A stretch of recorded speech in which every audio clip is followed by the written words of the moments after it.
It was 7:45 in the morning when Alexander Grant sat alone in the top-floor boardroom of his empire. Or what was left of it. The sun had barely risen over the city skyline, and the once vibrant glass walls of Grant Enterprises seemed dull and lifeless now. The conference table, long and polished, reflected nothing but the weight of his defeat. The man who once built a billion-dollar business from the ground up, the man who had seen his name on the covers of magazines and his face on television interviews, now sat before a single piece of paper, the bankruptcy declaration that would end it all in 15 minutes. Everything he had ever worked for would be gone. He rubbed his temples, staring blankly.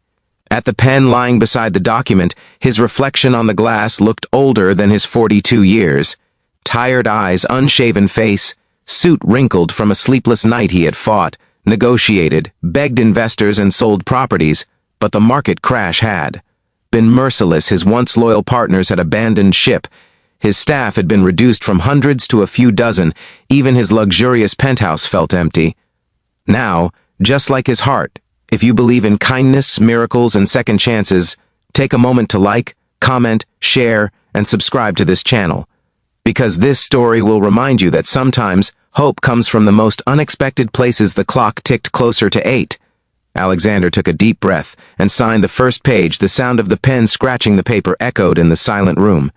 He felt his chest tighten as, if the ink carried pieces of his soul, the second page lay before him. The final signature. He glanced at the window, where the morning light fell upon the towering city he had once ruled. It all looked different now. Colder, distant. He hesitated, fingers trembling. His company had started with nothing but a garage, a borrowed laptop, and a dream. His father's last words before passing away had been, "Never stop believing in what you build." But now, even belief felt useless. He pressed the pen to the paper again, when a faint noise interrupted his thoughts. It was the sound of a mop bucket rolling down the hall. A cleaning lady, in her late 50s, entered the boardroom slowly, unaware of the storm that brewed in the billionaire's heart. Her gray hair was tied back neatly, and her uniform was clean but worn. Her name tag read Maria. She stopped abruptly when she saw him, eyes widening. "Oh, I'm sorry, sir," she muttered nervously, clutching her cleaning cloth. Alexander barely looked up.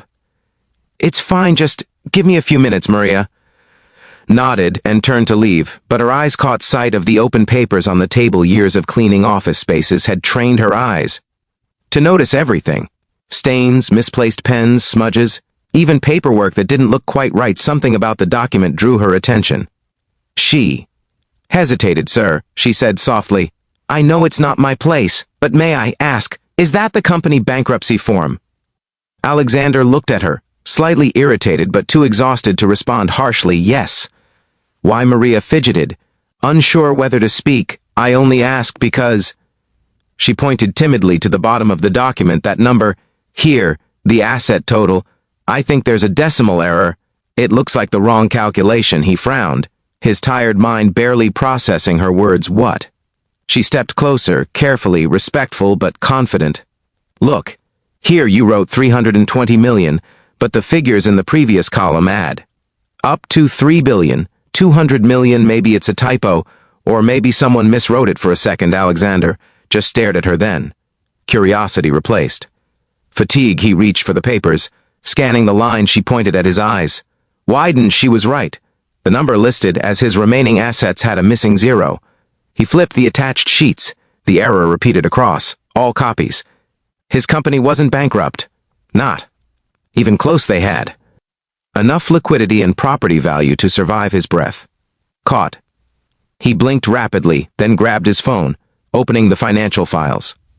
On his system, the cleaning lady stood back, watching silently as his trembling fingers typed commands. When the calculations reappeared, his heart stopped. Maria was absolutely correct. It wasn't a typo. It was sabotage. Someone had altered the numbers in the final printout.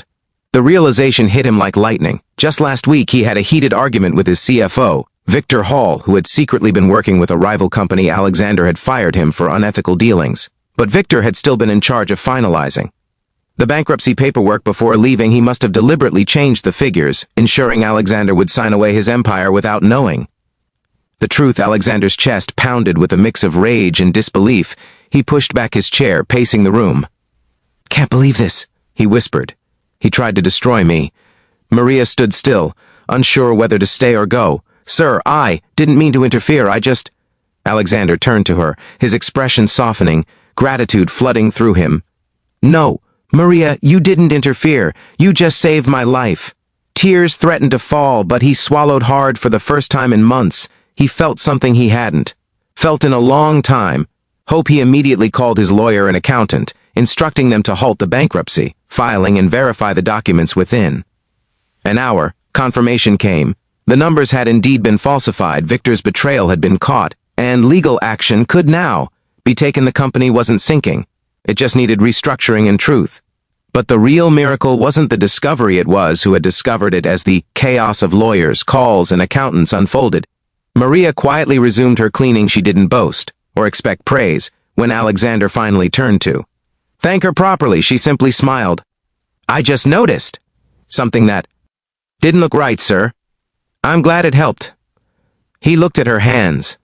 Rough, calloused, worn by years of hard work, her face carried lines of both struggle and grace. In that moment, he realized something profound. While he had surrounded himself with executives who only cared about bonuses and power, it was someone invisible, someone society overlooked, who had truly saved him. Over the next few days, Alexander's company stabilized. News of the attempted sabotage reached the media, and investors began returning, impressed by his composure and resilience.